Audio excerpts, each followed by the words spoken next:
ভাবি ভাবি হ্যাঁ হ্যাঁ হ্যাঁ ও হয়রান হয়ে গেলাম কি ভাই? তোমারে ওই যে ওই নদীর ওই পার থেকে দেখছি ওই জায়গায় থেকে হাঁটতে দৌড়াইতে দৌড়াইতে তুমি তো হাঁটতে হাঁটতে আইতেছো। হ্যাঁ ভাই। আমি একদম ক্লান্ত হয়ে গেছি। হ্যাঁ ভাই বলেন। ভাবি হ্যাঁ। কত হইলো কি ভাই কি ঢাকা থেকে আইছে? না ভাই।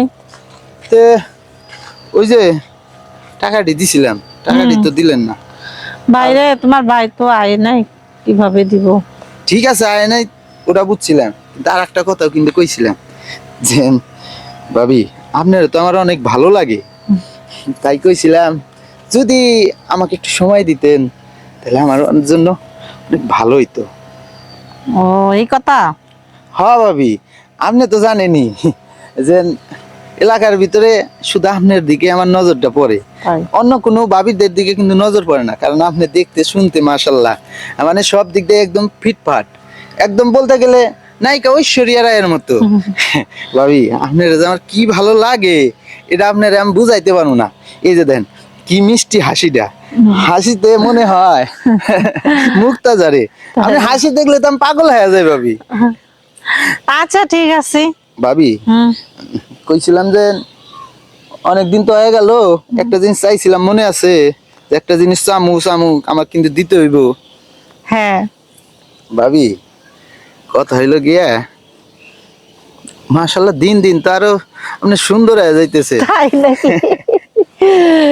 আমি তাই তো আপনার প্রেমে পড়ে যাইতেছি, কিন্তু এখন বাইরে ছাড়া তারা আমারে বিয়ে শাদী করবেন না। না ভাই। তাইলে একটু যদি আমারে সময় দিতেন। এ তাই কি হয় ভাই?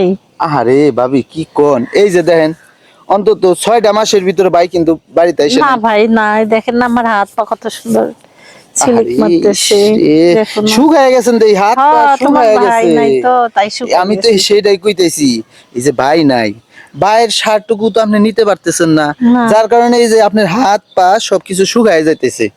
তাই বলছিলাম আমার সারটুকু যদি আপনি নেন তাহলে এই যে আপনার শুকনো হাতটা না আবার আপনার ভাই, টলটল হয়ে আপনার যাবে। কথাটা খুব ভালো লাগে, কিন্তু কেমনে যাই ভাই, গ্রামের মানুষজন তো ভরা, আশেপাশে লোক আরে না থাকে।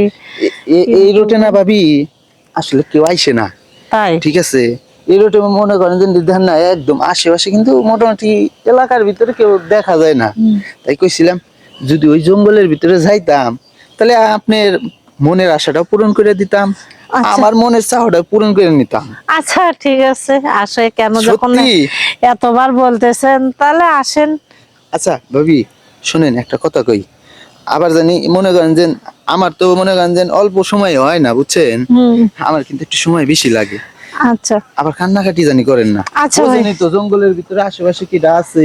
না। আবার যদি মনে করেন যে একটু ব্যথা পায় কান্নাকাটি করেন তাইলে কিন্তু ভাবি মনে করেন যে মান ইজ্জত সম্মান একবার শেষ হয়ে যাবে। তাই না তাহলে আর ভাই? দেরি করবো না, আসেন। চলেন বাবু, ওই যে ওই ওই ওই গাছের আড়ালে যাই। আচ্ছা। ঠিক আছে ভাবি, ব্যথা পাইলে জানি কান্না করেন না ভাবি। আচ্ছা আমার জিনিস আবার একটু সাইজ মোটা তো বুঝছেন, একটু বড় সড়ো, আপনার নিকে অবশ্য পারফেক্ট হইব। তাহলে কি করেন এনে ওনাটা ই করে পারেন, এই যে ওনা দে আউল দেন কেউ যেন না দেয়, বুঝছেন? হ্যাঁ এটা কি করেন, বলেন বলেন আস্তে এত চিৎকার